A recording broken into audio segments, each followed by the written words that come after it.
Thank you everyone for joining the discussion today. So currently I am in Chicago. So I'm sitting in the meditation hall. You can see the master's picture in my back. Also, I think you can see, I don't know if you can see the picture of Mother Saraswati below. I think below Swami Sanyal Mahasaya. So this week we celebrated worshipping Mother Saraswati,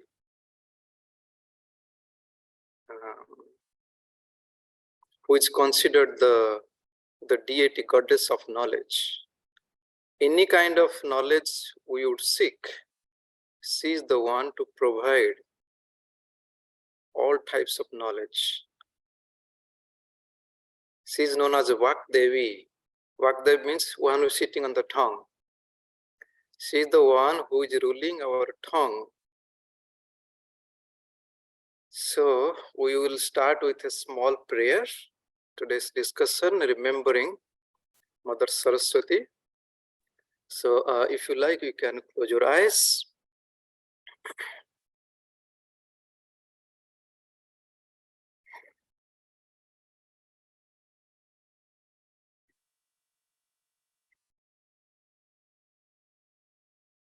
Om Shuklang Brahma Vichar Sar Paramam Adyam Jagat Vyapinim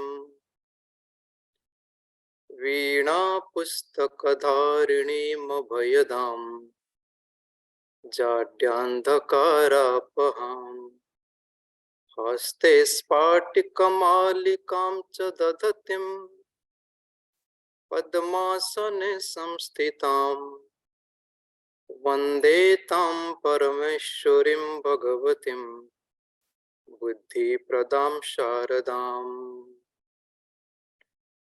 So through this beautiful prayer to Divine Mother Saraswati, we are praying to her to bless us with Buddhi, the knowledge, and help us to experience our goal of life. Let us remember God and the Masters.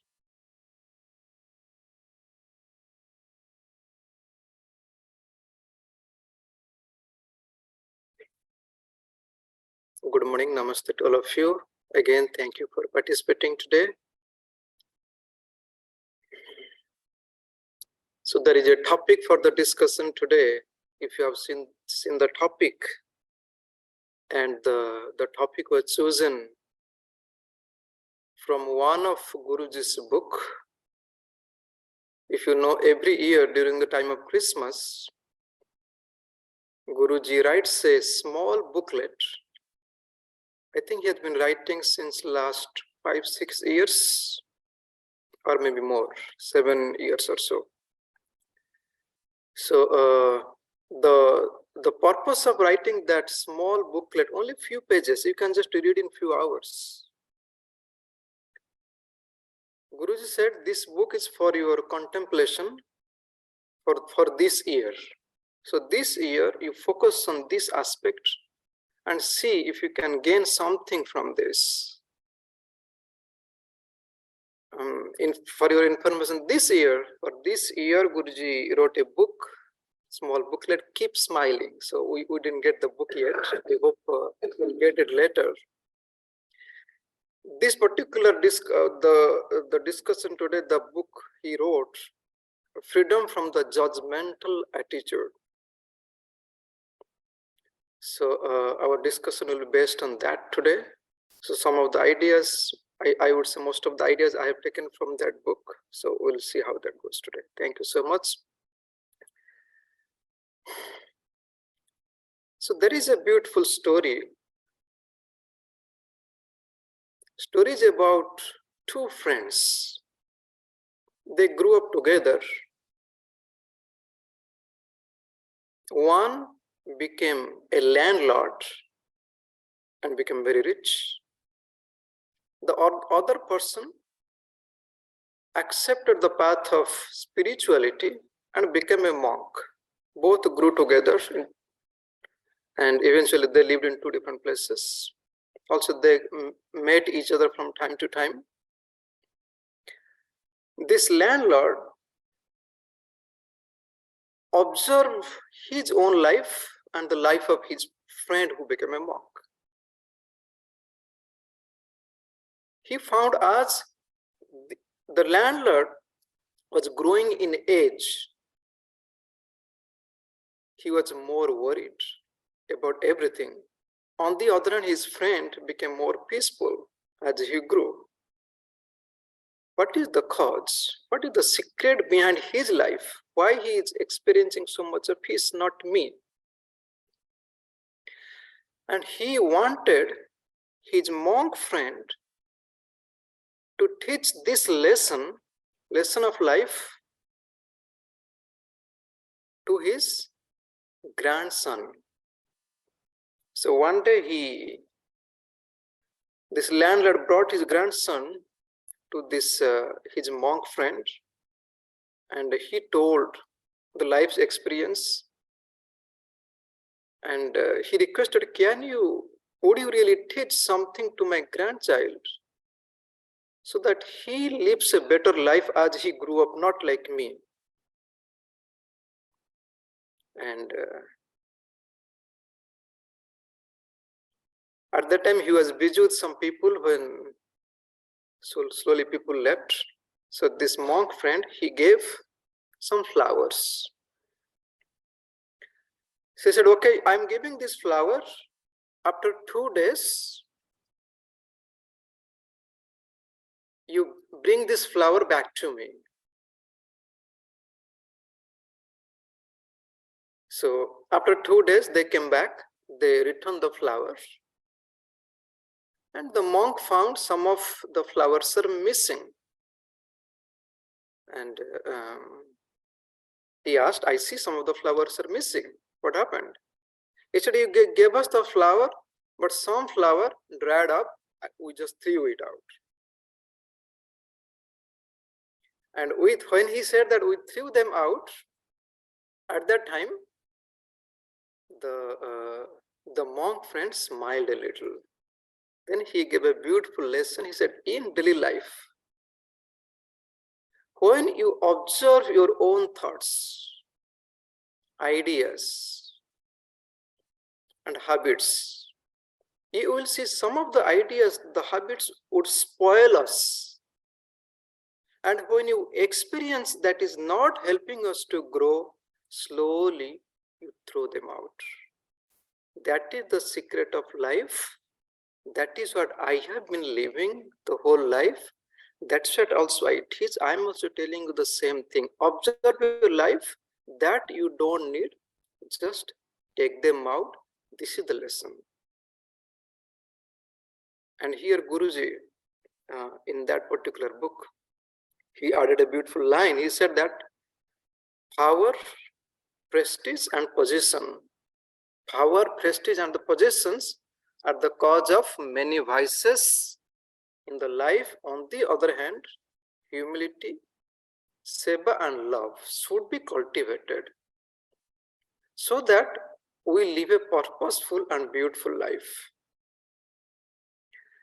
So as we are talking on this aspect of judgment, we have 4 inner instruments.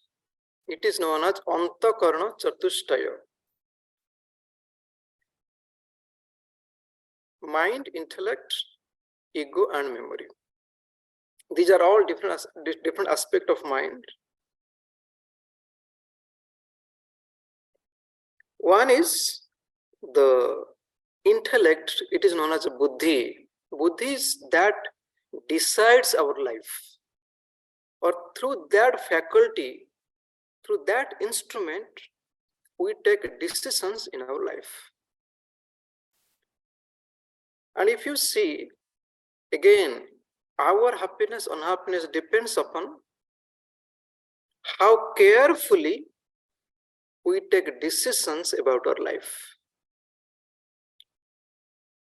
Why do we judge others? By using that particular faculty, buddhi or the intellect. And what happens to us? If you see, usually our mind is not pure for whatever reason. We get so many types of thoughts, and if you carefully observe those thoughts, you will see that they are not really helpful for us to grow.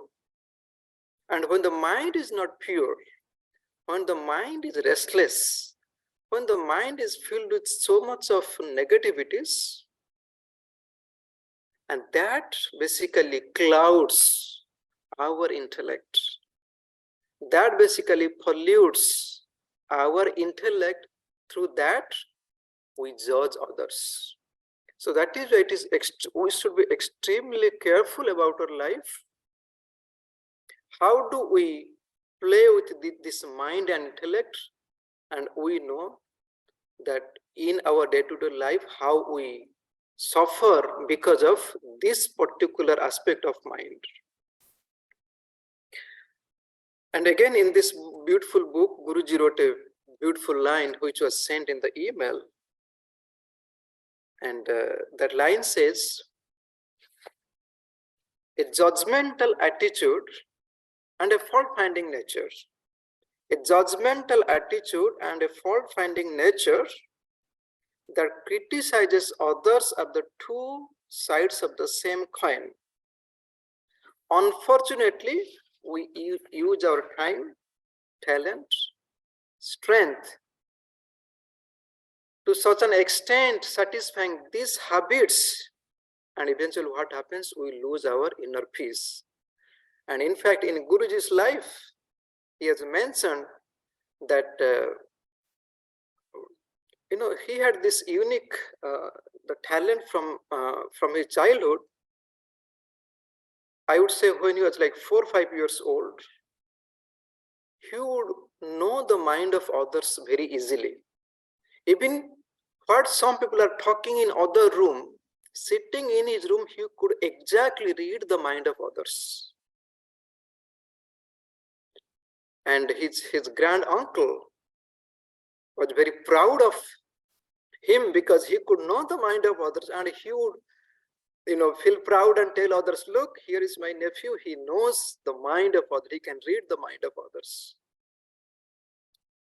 And later on, Guruji found this particular tendency, it's very dangerous for him. Because if you read the mind of others, you basically get all the bad thoughts, negative thoughts. Sincerely, he prayed to God, oh God, really I don't want to know the mind of others, please take this away from me. Then he became thankful to God because he lost this ability.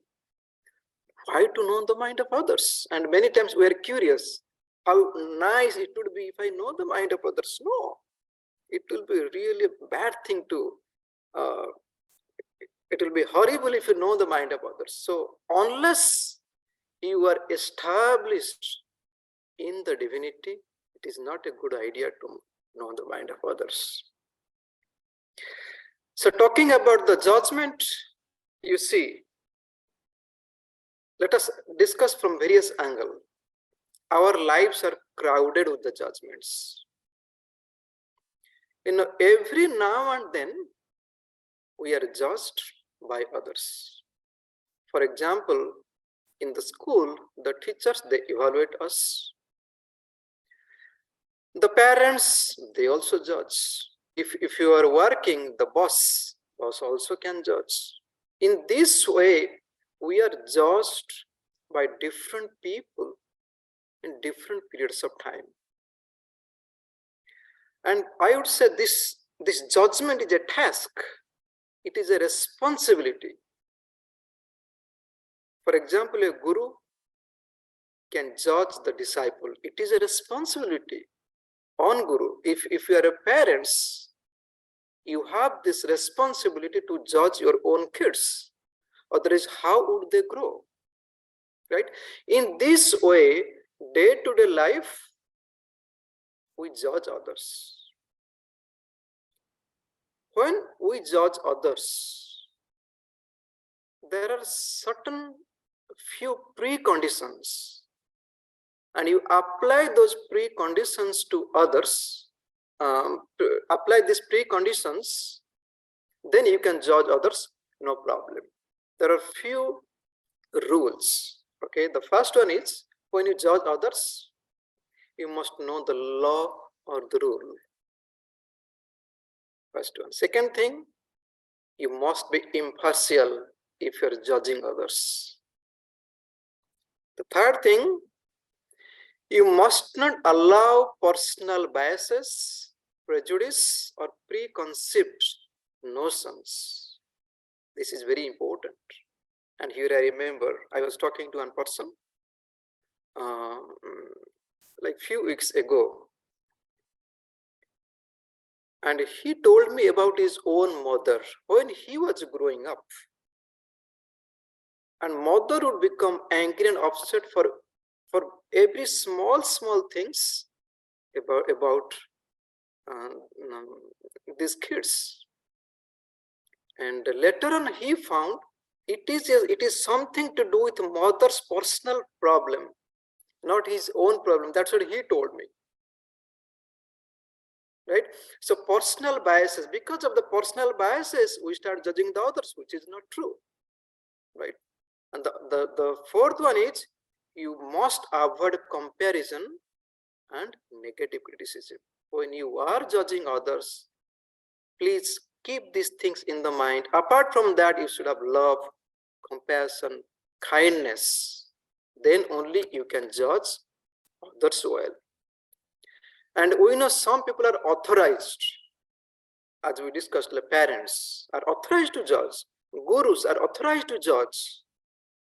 But apart from this, we should not judge others in a negative way that can eventually ruin our life. We live in the society. There are like prosecutors, there are judges in the democratic system. Right? When we do any mistake, they also judge. Again, they should not also be biased in their own judgment. And if you look at different religions, there is eternal principle of judgment. Because of that eternal principle of judgment, we are very careful. We know that if we do some mistake, there is a day of judgment. We should be very, very careful. And in fact, Yama, the Lord of Death in Hinduism. The Lord of Death, and he can judge. He's authorized to judge others. Any mistake we do on the day of judgment, he is there to judge. And you will see that Lord Yama, the Lord of Death, he has a secretary, personal secretary known as Chitragupta. Chitragupta is the one, it is said that he takes notes. Any small mistake we do, he knows. It is in his notebook. You can think how many mistakes we commit in our life. At the end, on the day of judgment, when we go there, and Chitragupta comes and meets us, what is your name? And you can say, name is Vairagyananda. Okay, he will search and he will click the button. And then he can know all the things that I have done. Right? So there is eternal principle of judgment. Because of that, we are careful. And when you don't pay attention to this small thing, to these things, and then we do the mistake, we go on committing the mistakes. Very careful. Here I remember a story of, again, Yama, the Lord of Death. Yama was going to, Jagannath temple in Puri. This is the story I heard a long time ago. So while entering to the temple, he stood outside. There is a pillar big pillar, it's known as Garuda's thumb or Garuda pillar. Garuda is the celestial bird, and this pillar is named after him. So, before entering into the temple, Yama looked up. He found in the corner of the temple outside, there is a small bird sitting, small bird. And looking at the small bird, Yama laughed, smiled a little, and entered inside the temple. And at that time, Garuda, the celestial bird, he was sitting on the top. And he observed the behavior of a Yama, and he knew that Yama is the Lord of Death. And Yama, looking at the bird, smiled means he's going to kill the bird. And what Garuda, the celestial bird Garuda did, after Yama entered into temple, immediately he took that tiny bird, and in a moment's time he flew away hundreds of miles, took that little bird, and wanted to protect that little bird not to get killed, because Yama smiled at the bird. He put it in a small hole in one tree. And in a moment's time, he came back. After some time, Yama came out. When Yama came out, he again he looked at the same corner, and he found that the bird wasn't there. And again he smiled and was leaving. Garuda got really curious why he smiled second time, and he wanted to talk to Yama. He came and can I talk to you? Yama said, yes. What is your question? I'm a little curious, because before entering to the temple, you looked at the small bird, you smiled. And when you came out, you also looked at the bird, there is no bird, also you smiled. What happened? Then Yama told an interesting thing. Yama said, look, before I entered into the temple, when I looked at the bird, I thought about the bird. Because there is one snake, a big snake, waiting hundreds of miles away in one forest to basically devour this small bird, basically to kill this small bird. I can see the death of the small bird by the snake. Then I smiled, because I thought this bird is going to be killed. Why it is here? It is supposed to be hundreds of miles away in the forest. And when I came out, I saw no bird, means the job is done. Somebody must have done the job. And you can imagine Garuda got a big slap on his own face. Why did I enter into the business of others? That was not my part to judge. It is up to the Yama to judge, and he got a big lesson, right? So unnecessary not to judge others. That is the cause of our unhappiness. We go on judging, and if you see, you get up early in the morning, we think of people, we start judging, right? And this particular attitude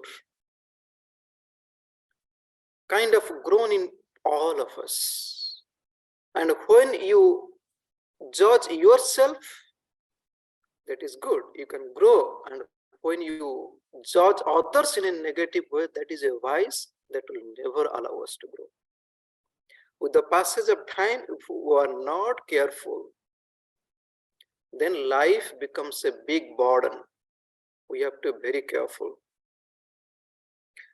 And here, Paramahamsa Yogananda Ji, if you know, Paramahamsa Yogananda Ji wrote the letter to Gurudev that if you are not careful, if you find fault in others, eventually you will see that your life is filled with so much of negativity. You have to be extremely careful.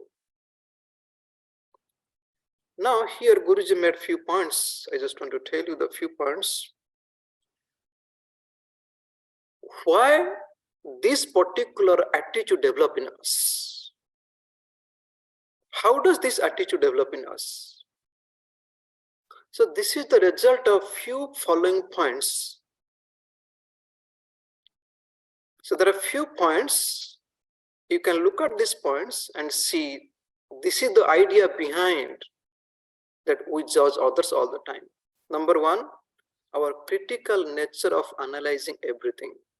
Number one. Number two, our feeling of insecurity and fear. Then next is jealousy and envy, bias, presumption, and discriminative behavior. The next, becoming judgmental to compensate for what we do not have. And many times we judge others because we lack something and we start judging others just to compensate ourselves. Here I remember a funny story. Story is about one landlord. Again, the landlord. Every year he used to kill many animals and feed people.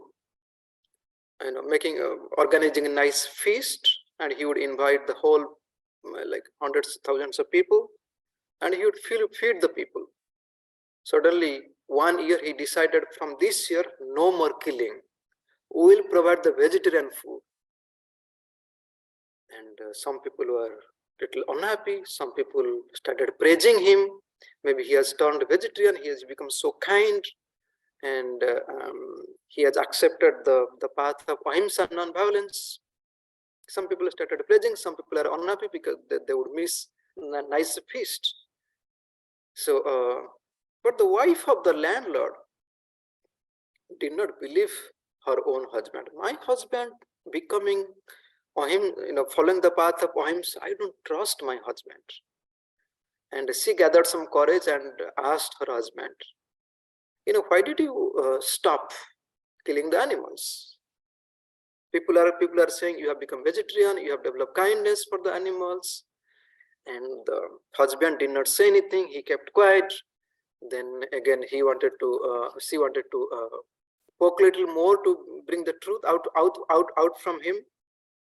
And when she asking few times more, out of unhappiness, the landlord, the husband told, don't you see I have lost all my teeth?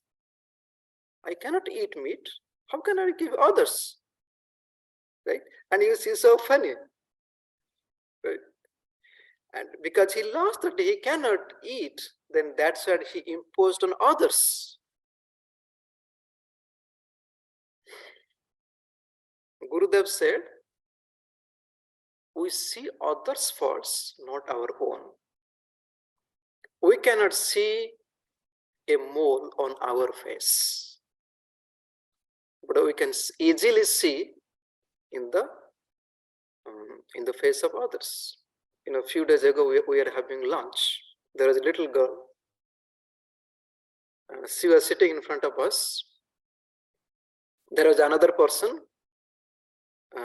who was sitting in front of the little girl, like 2 years old. The little girl is telling that man, hey, look at your face. There is something sticking to your face. And the person, how can I see my face? Only you can see that sticking in my face. Right? We cannot see our own mistakes. Now, how do we know? Gurudev said, beautiful. He said, if you want to know your own mistakes, ask your own enemy. The enemy will point out what is the mistake in you. And there is a beautiful proverb in Odia language that, the word sieve. Sieve is the strainer, the colander, right? That sieve is telling the needle, hey needle, there is a hole in you. And the needle looked at the sieve and made a big smile. You are seeing one hole in me, but you don't see hundreds of holes in you. It's so beautiful, right? We can easily mistake the point, easily point the mistakes in others, but we don't see, right? Cat is drinking the milk, with eyes closed, thinking no one is seeing, but everyone is seeing the cat, right? And here there is a beautiful statement in the Bible, and the statement, it says, why do you look at, it is in the Holy Bible, Matthew's 7:3, Jesus taught, why do you look at the speck of sawdust in your brother's eye and pay no attention to the plank in your own eye? Right? Why do you look at the speck of sawdust in your brother's eye and pay no attention to the plank in your own eye? Right? And if you look at this beautiful statement, you will see two things you find. First thing, one whom we judge is our own. The second thing, we should rectify our mistakes first before pointing to others.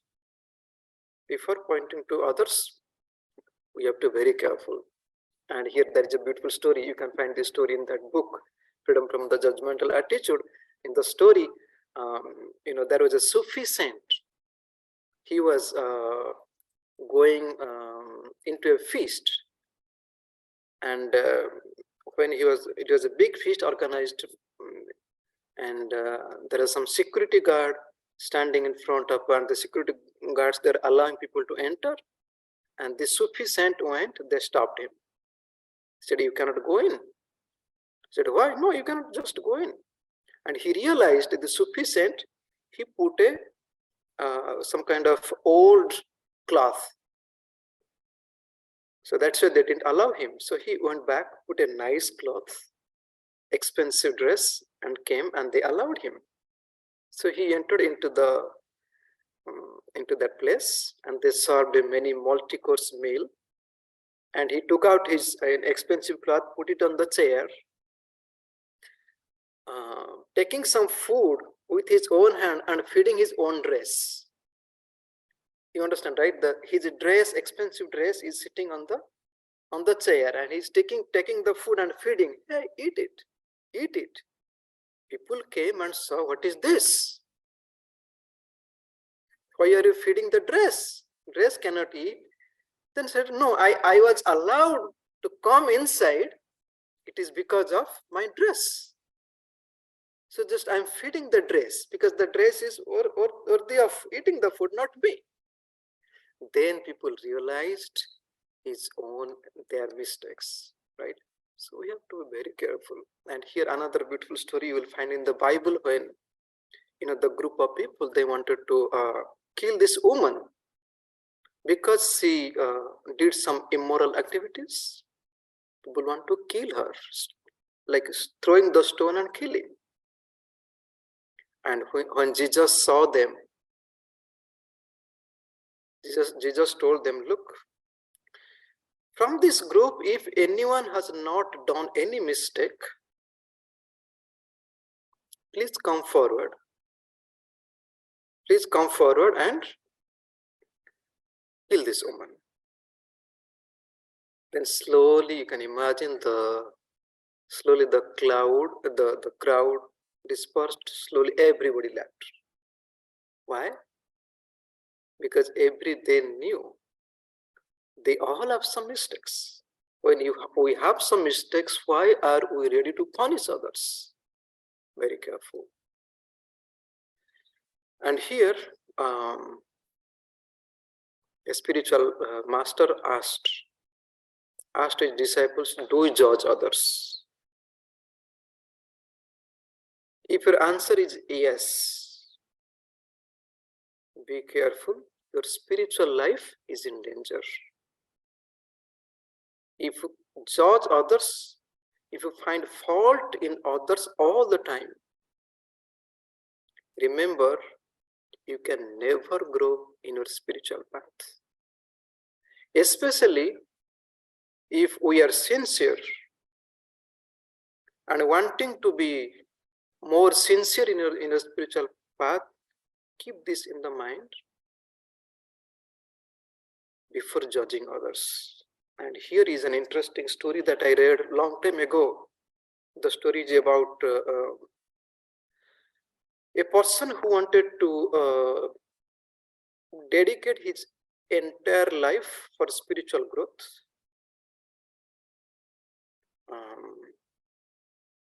He lived in his guru's ashram, and he lived like a brahmachari for some time. You know, like many people come to the guru. So one day one man came, and he wanted to request the guru to initiate him into the spiritual path. And he did not get a chance to meet the guru, and he met this brahmachari, this young man who was staying, wanting to live a spiritual life. He wanted to talk to him. So in the course of discussion, they got into some arguments.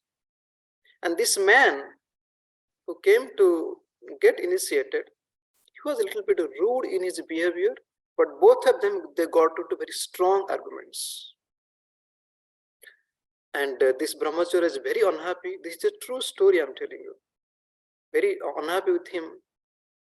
Then that man was also living in the same place, you can say in the ashram. And he met the guru, that man met the guru, and the guru agreed to initiate him. He told him, you come next Sunday, I will initiate you. Then, and when guru agreed to initiate, and when this brahmachari heard that Guruji has agreed to initiate him into the spiritual path, mentally he got very upset. How did my Guruji agree to initiate him? Does he not know that he's a very rude person? Constantly, he was entertaining himself for a few days with these bad thoughts and ideas about that man. And when the Sunday came, the man didn't come. And the guru called this brahmachari, hey, I'm waiting for this. I told him to come on Sunday, I will initiate, but he didn't come. And when he did not come, and this brahmachari was mentally very happy. Rude person should not get initiated from the guru. Thanks God, God listened to my prayer. The man didn't come. Again, the man came after 2 days. Guruji, I'm so sorry. I got stuck with some things. I could not really come. Please initiate me. He said, really? Okay, come next Sunday. Next Sunday come, I will initiate you. Okay. So next Sunday also, again when Guruji agreed to initiate, again the thought started going in this brahmachari. Why again Guruji is thinking to initiate him? Still then he didn't come. Next second time also the person did not come. Guru called this brahmachari. Hey, I told him 2 times. The second time I told him to come, but still he is not coming. What kind of man he is this? Then the Guru thought for a moment. Looking at the brahmachari, he told, I think, Guru is telling the brahmachari, I think there is some kind of negative force from this ashram stopping him to come. And immediately you can see it lighted up. This brahmachari got lightened. Means Guru is pointing to me directly that I am the one causing him in his spiritual growth. Then Guru told, whichever energy, whoever this person is blocking this man to come, he is blocking his own spiritual growth. And when the brahmachari heard this, he immediately left the place and started praying so sincerely for a few days. Oh God, please forgive me for my mistake. I should not be holding up. I should not be standing in front of others for their spiritual growth. And mentally, when he resolved the issues, when he removed all his negativities, again the man came, got initiated. And this is a true story happened with one person. And you see here, The moment we carry certain kind of negativities towards others, we are blocking ourselves. We are blocking ourselves. So we have to be very, very careful while judging others. And if we keep on judging, keep on fault finding in others, criticize others all the time, what do we just create enemies with us all the time, right? And you see, when we judge others, we do not know their situation. We are just seeing certain outer periphery of that person. The person may be going through a lot of problems. Maybe he has some kind of bad history. That is why the person is behaving this way. Instead of being kind, we put a strong negative thoughts, negative force in that person, why he is like this, right? For example, there is a story where a pig passed by, and the pig went into a village. In that village, nobody had seen a pig. For the first time, they're seeing a pig. Some people thought it is a fat mouse. Some other people thought it is maybe an emaciated elephant, right? So everybody started giving their own judgment. But what is the truth? Right? That is not the truth. Like, for example, you may have heard the blind man, right? The 5 blind men, they wanted to know what is an elephant, right? They're touching the elephant, right? Somebody saying it is like a pillar. Elephant is like a pillar. Somebody hold the trunk, it's like a big snake, right? Everybody gave their own views. But what is the truth, right? So the story is something else, but we create our own stories. So we have to be very, very careful. And there is a statement. It is said that, do not judge me until you know me. Do not underestimate me until you challenge me. Do not talk about me unless you talk to me. Unless you talk to me. We have to be very careful. Now the question is, how do we get rid of this kind of attitude, fault finding, judgmental attitude? Here I remember Mother Sarada, you can say the wife of Ramakrishna Paramahamsa.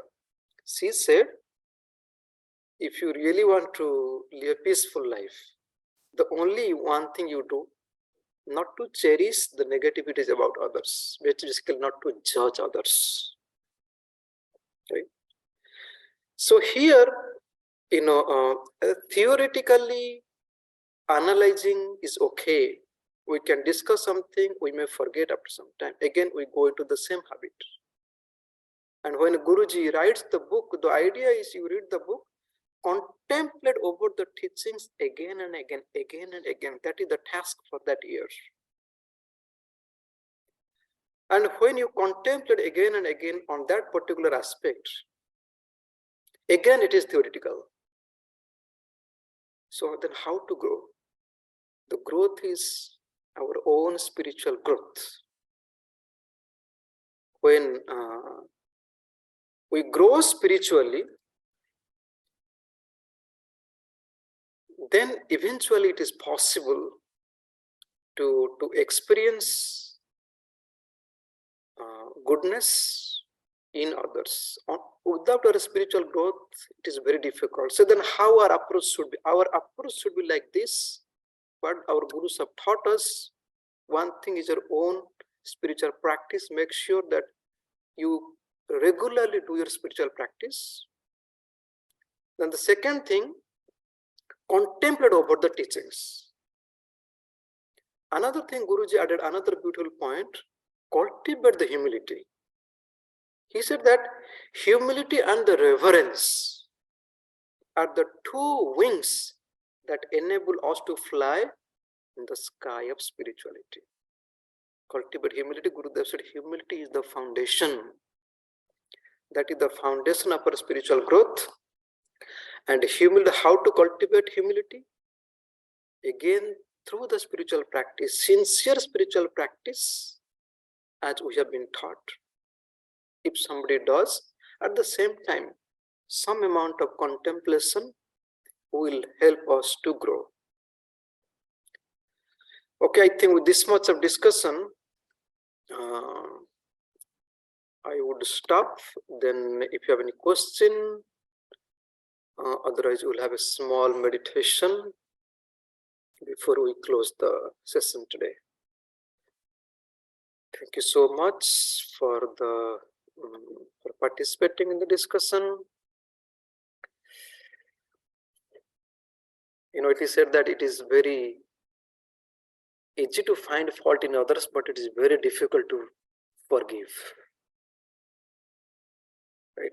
There is a saying in Odia language that one who has the power to punish,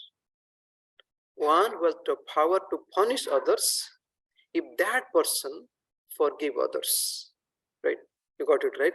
If you have the power to punish others, to forgive others, if you have the power to punish others, if you forgive others, it is known as that person is very, very rare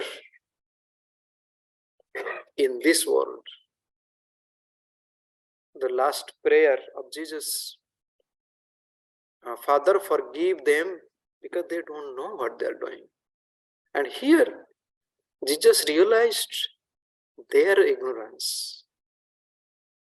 Why did he realize? Even they were killing him because he was in that spiritual state. The moment we grow, then we can easily feel the pain or the ignorance of others.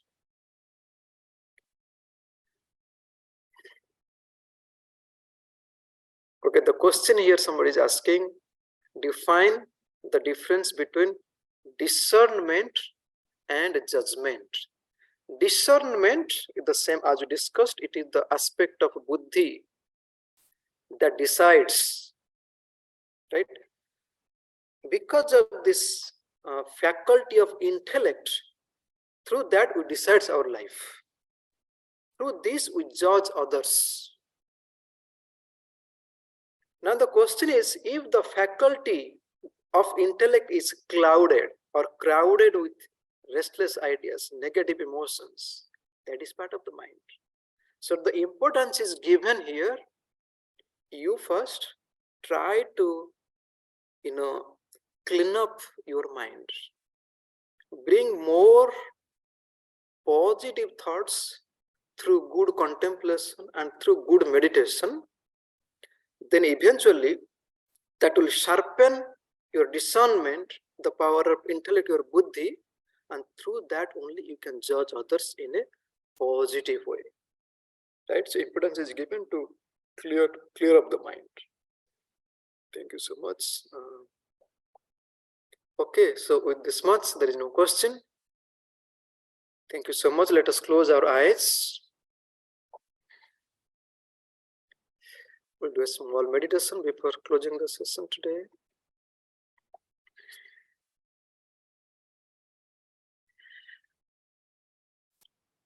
Concentrate in between the two eyebrows.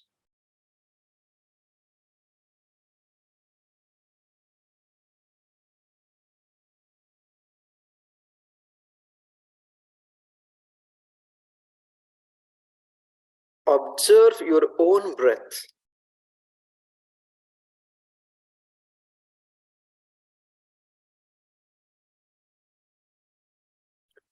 Two ways we can experience our breath.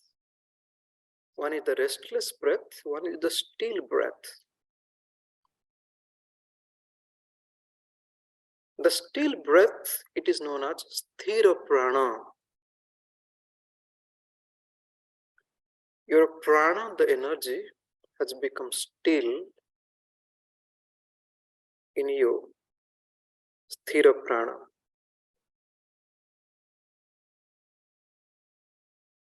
When the prana is still, then only we experience stillness in the breath.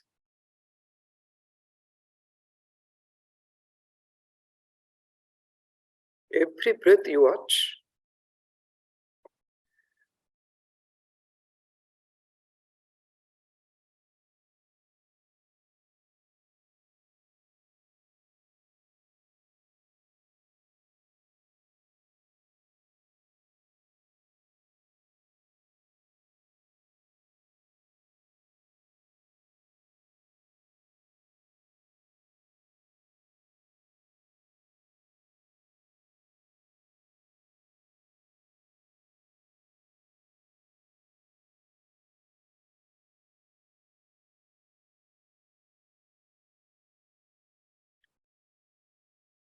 while watching the breath, let your breath watching be a prayer at the feet of God and the Masters, and praying from the heart.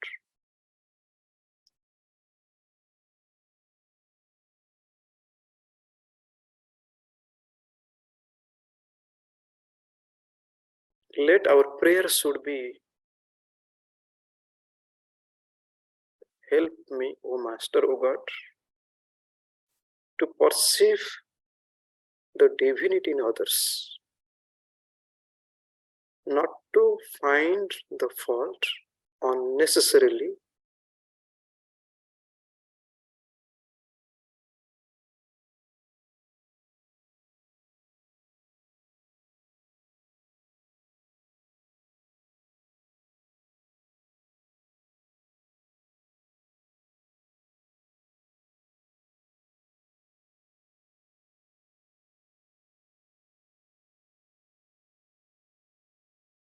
focusing in between the two eyebrows.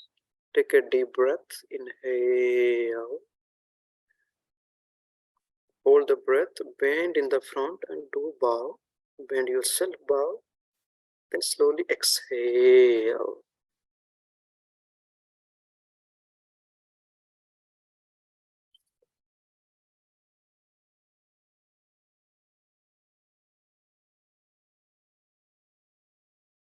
When we do the bow, that is a symbol of humility. And through bows, regular bows, we can cultivate the humility.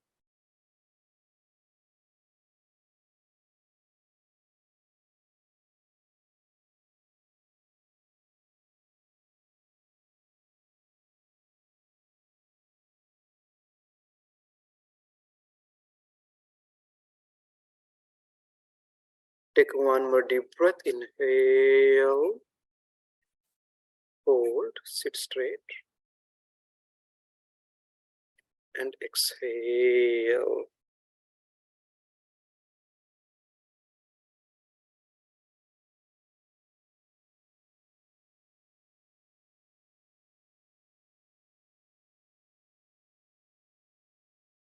In between the two eyebrows, concentrate.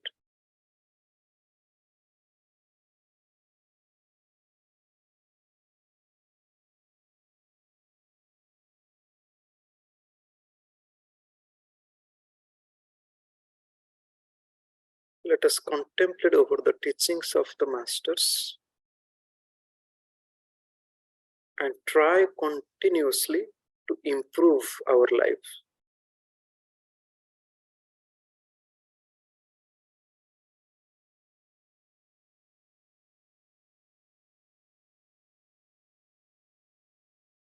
Through continuous improvement, we can bring true divinity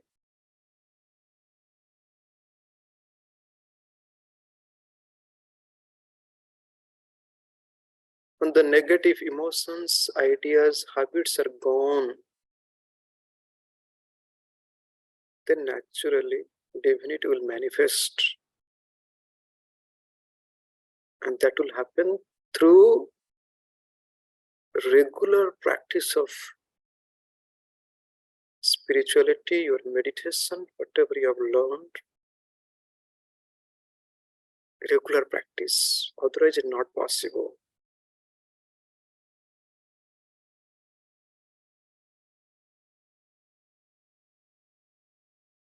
I am praying to God Masters, praying to Divine Mother Saraswati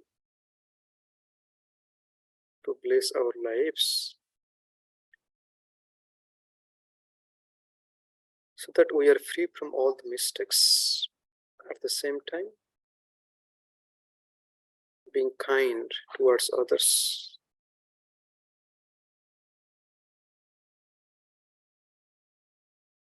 In the Bible, as it is said, do not judge others, otherwise you will be judged. Who will judge? That eternal principle that is continuously judging our lives.